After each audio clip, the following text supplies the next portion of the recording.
Hello दोस्तों, नमस्कार। स्वागत है भी आपका एक बार फिर से आपके अपने study channel fact city GK में। और दोस्तों, मैं योगी आप सभी का एक बार फिर से जोरदार तरीके से अपने चैनल के माध्यम से स्वागत करता हूं। मैं दोस्तों, आज भारत रत्न की दूसरी क्लास है, इम्पोर्टेंट फैक्ट्स भारत रत्न। ठीक है, तो ये फैक्ट के माध्यम से मैं आपकी ये क्लास कराऊंगा भाई। तो दोस्तों, मैंने उस दिन कराया था भारत रत्न। तो भारत रत्न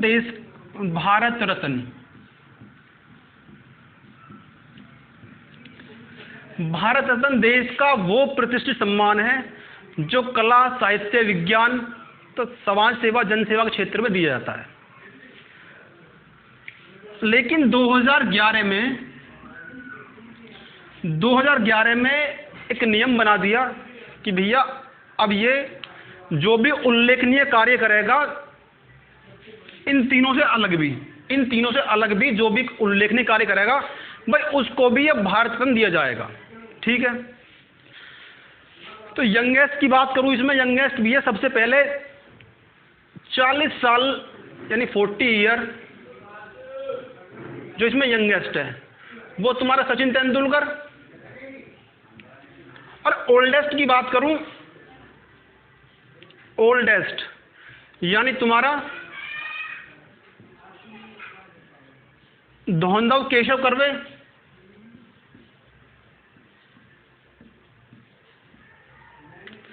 जिनको 100वें बर्थडे, उनके 100वें बर्थडे पर भारत रत्न दिया गया। ठीक है, तो भैया सचिन तेंदुलकर 2013 में, सचिन ने 2013 में अपना लास्ट मैच यानी 15 नवंबर 2013 में मुंबई वानखेड़े स्टेडियम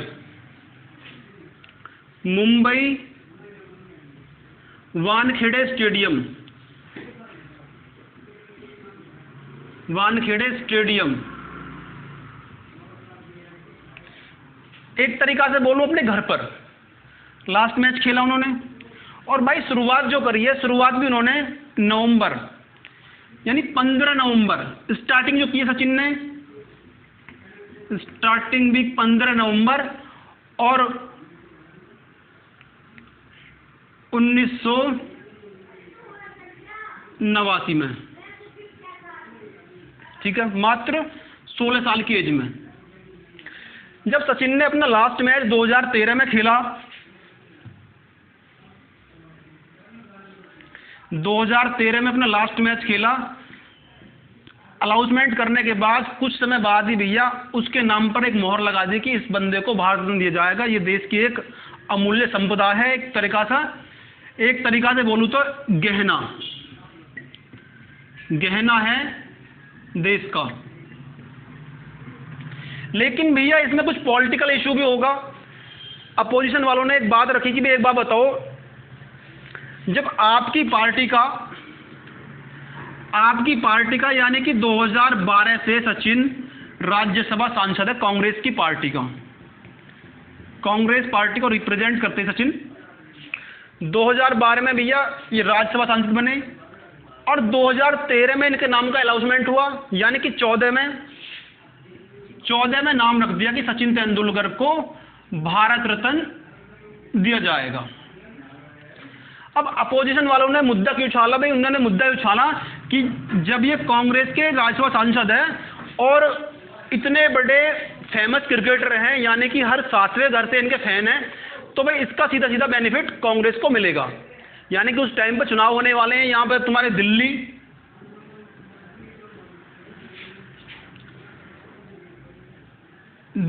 एमपी, तुम्हारे HR हरियाणा और मध्य प्रदेश में। तो इसका सीधा बेनिफिट कांग्रेस को मिलेगा। तो 40 साल की उम्र में सचिन तेंदुलकर को भारत रत्न दिया गया। ठीक है जी। अब मैं बात करूं भैया ओल्डेस्ट की।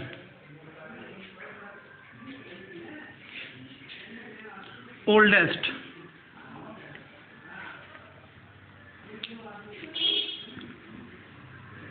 Oldest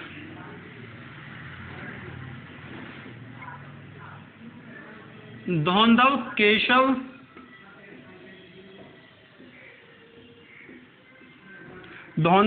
curve. धौंधव केशव कर्वे को भैया उनके 100वें बर्थडे पर मिला, जो कि सबसे ओल्डेस्ट भी हैं। नाम से आप सोचोगे कि भैया इन्हें कहाँ कैसे क्या मिल गया, ये तो ऐसी, लेकिन धौंधव केशव कर्वे ये वो नाम है भैया जो उस टाइम पे भी मैथमेटिक्स में प्रोफेसर रहे हैं, काफ़ी अच्छी हस्ती रहे हैं। ठीक है, तो यंगेस्ट और ओल्डेस्ट की बात करी मैंने। इसके बाद में बात कर रहा हूँ भैया विदेशी की।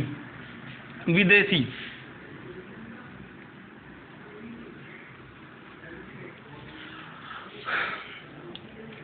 अब विदेशी में पहला नाम खान अब्दुल गफ्फार खां।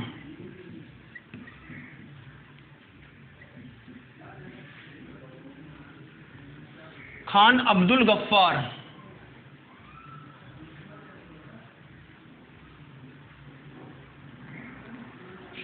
और दूसरा नाम है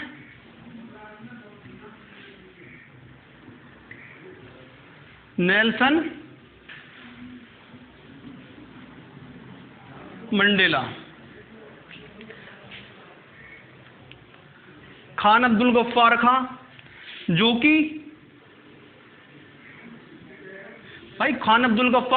कि दिल से चाहते थे कि भाई इंडिया का बंटवारा नहीं हो, इंडिया पाकिस्तान का बंटवारा नहीं हो, पाकिस्तान इंडिया में रहे। तो दिल में उनका देश प्रेम झलकता है, दिल से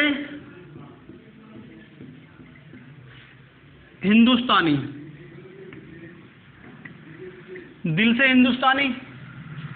लेकिन आजादी के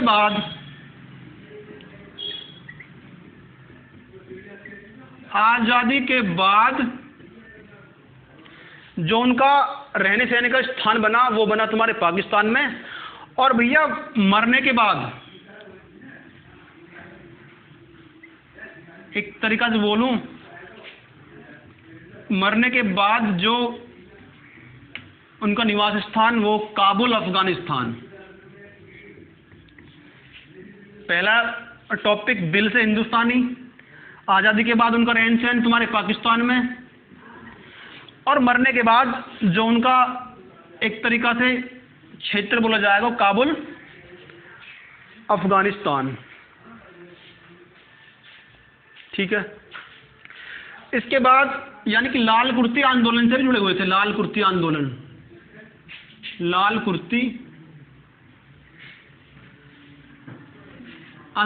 ठीक है, उसके बाद दूसरे विदेशी जो हैं वो है नेल्सन मंडेला।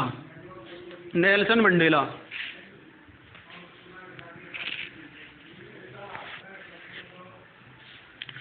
मंडेला दक्षिण अफ्रीका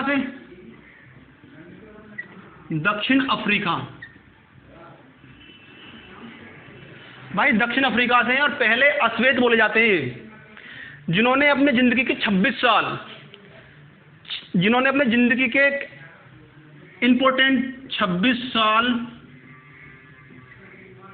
जेल में काट दिए। ठीक है, जेल में काट दिए।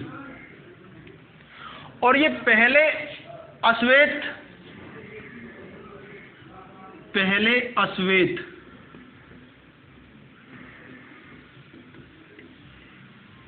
राष्ट्रपति।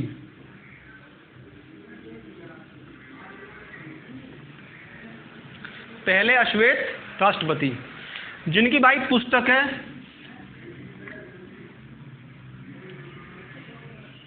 ए लॉन्ग वॉक टू फ्रीडम, जिनकी पुस्तक है a long walk to freedom.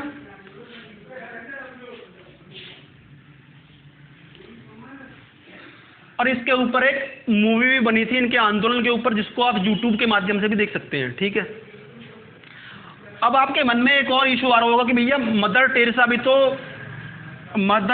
भी तो विदेशी थी। भाई वो विदेशी नहीं थी, वो एक इंडियन थी। ठीक है, मदर टेरेसा विदेशी नहीं थी। इसके बाद कंट्रोवर्सी, दूसरा टॉपिक कंट्रोवर्सी। कंट्रोवर्सी की बात करूं भैया, 1955 में तुम्हारे जवाहरलाल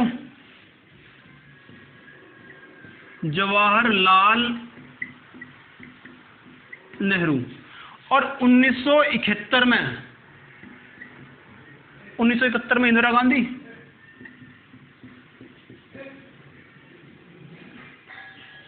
इंदिरा गांधी।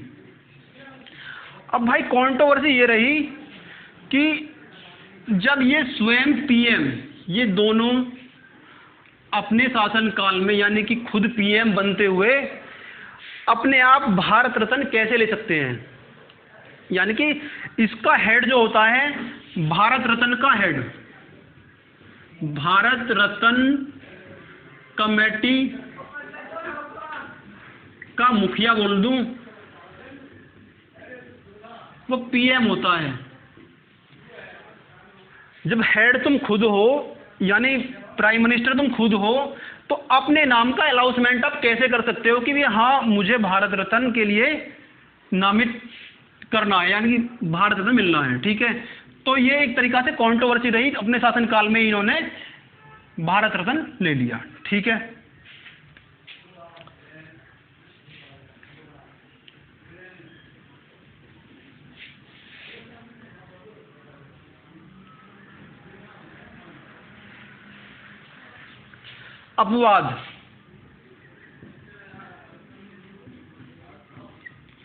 अपवाद की बात करूं भैया, अपवाद अब सपोज करो 1954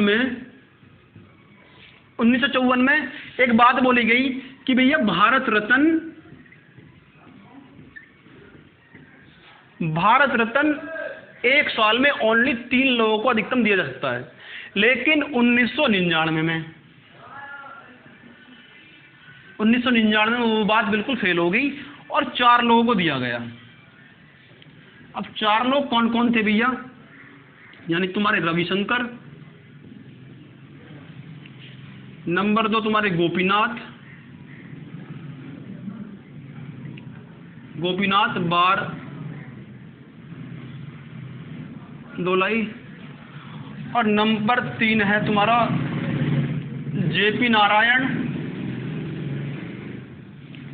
और नंबर 4 है अमर्त्य सेन। तो अपवाद भैया ये रहा, जब आपने 3 लोगों के लिए बोल दिया तो यहां 4 लोगों को क्यों दिया गया। ठीक है,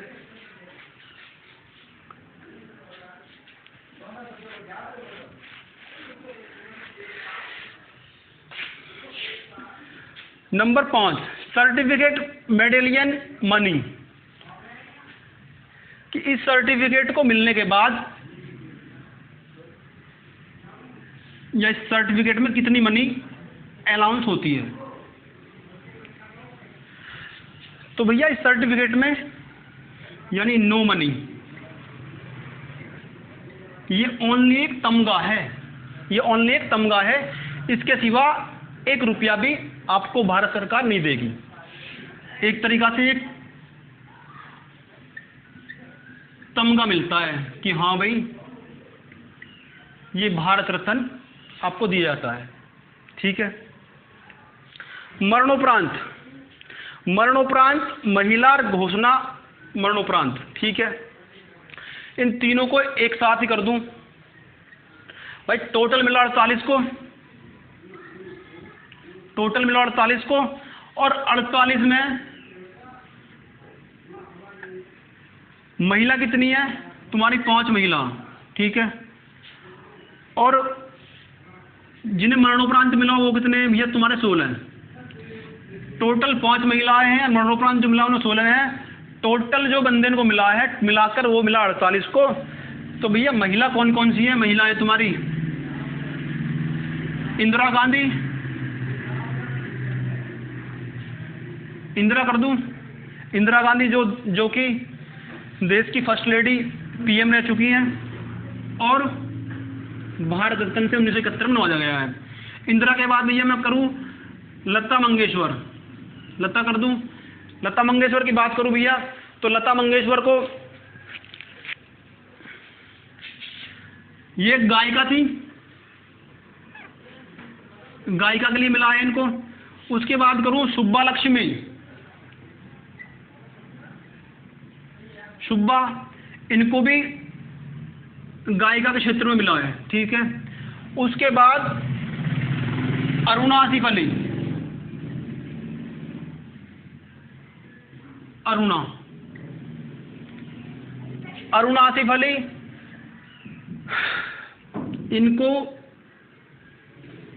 इनको मिला भैया गांधी जी के साथ में। इन्होंने 1942 में और 1930 में दोनों आंदोलनों में फर्स्ट महिला थी जिन्होंने सपोर्ट किया गांधी जी को।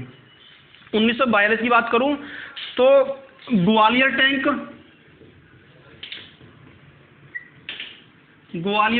Mumbai,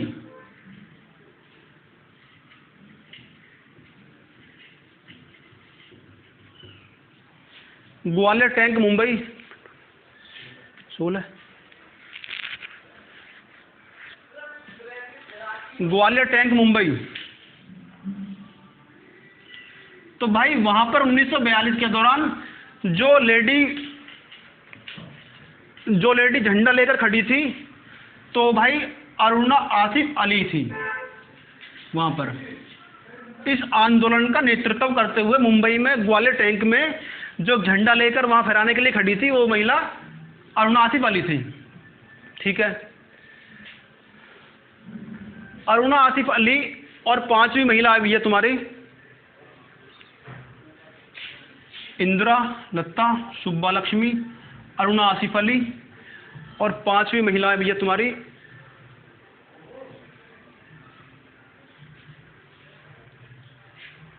mother Teresa.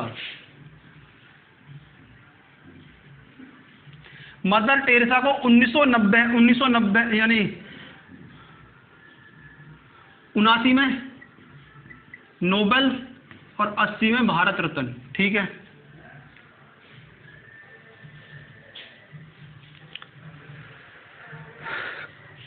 घोषणा मरणोपरांत की 1955 में हुई है, लेकिन पहला जो मरणोपरांत किसी को भारत रत्न मिला है भैया वो मिला है तुम्हारे 1966 में। और 1966 में भी किसे मिला है तुम्हारे लाल बहादुर शास्त्री को, लाल बहादुर शास्त्री को। ताशकंद समझौता के बाद वहां पर भैया ये भी नहीं पता चला कि इस बंदे की मौत का रीजन कैसे क्या हुआ है, ठीक है।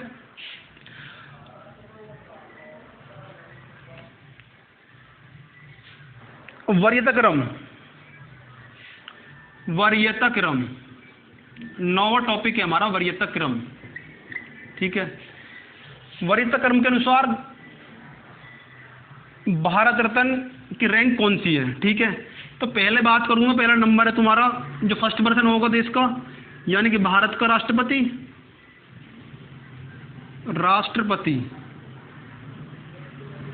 राष्ट्रपति। दूसरा यानी कि तुम्हारा उपराष्ट्रपति के बाद भी है तुम्हारा तीसरा नंबर अपने पीएम का आता है। तो चौथा नंबर पहला राष्ट्रपति का होगा, दूसरा उपराष्ट्रपति का होगा, तीसरा पीएम का होगा। तो चौथा नंबर भी है तुम्हारे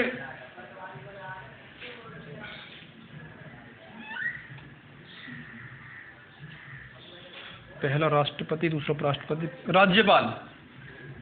तो भैया चौथा नंबर आपका राज्यपाल का होगा और पांचवा नंबर आपका भैया पूर्व राष्ट्रपति का होगा, पूर्व राष्ट्रपति। और छठा नंबर तुम्हारा CGI, chief justice of India. और सातवां नंबर भैया तुम्हारा भारत रत्न विजेता का होगा, भारत रत्न विजेता का होगा 7वां नंबर तुम्हारा।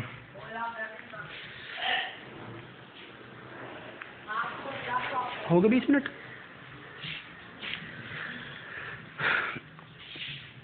लास्ट टॉपिक भैया आपका 1992।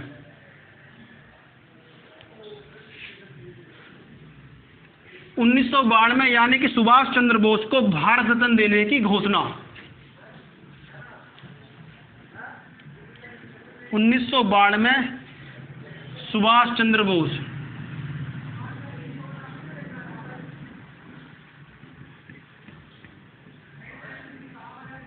भाई 1992 में सुभाष चंद्र बोस को भारत रत्न देने की घोषणा की है, लेकिन अब सरकार ने अनाउंसमेंट करा कि मरणोपरांत ही कराए, मरणोपरांत। लेकिन ये एक पॉलिटिकल इशू बन गया। इसके घर के ने भी ये बोल दिया कि भैया जब सुभाष जी की मौत का अभी तक कोई पूरी तरह साक्ष्य मिला ही नहीं कि वो मरे हैं जिंदे हैं, तो हम मरणोपरांत 1992 में ये क्यों ले लें पुरस्कार। तो उन्होंने साफ मना कर दिया बिल्कुल कि हम ये पुरस्कार लेने से इनकार करते हैं। तो उसके बाद कुछ दिन कोर्ट में पड़ रहे मैटर, लेकिन बाद में कोर्ट ने भी ये, जब उनके घर के ने साफ इनकार कर दिया कि भी हम इस पुरस्कार को लेने के लिए बिल्कुल तैयार नहीं है, हमें अभी पूरी तरह संतुष्ट नहीं है कि हमारे सुभाष जी मरे हैं जिंदे हैं, हम अभी उन्हें पूरी तरह जिंदा मानते हैं, तो हम ये पुरस्कार नहीं ले सकते मरणोपरांत। तो ये कैंसिल हो गया। फिर ये पुरस्कार यानी भारत रत्न सुभाष चंद्र बोस जी को जो 1992 में डिक्लेयर हुआ था वो कैंसिल हो गया कोर्ट के आदेश के अनुसार।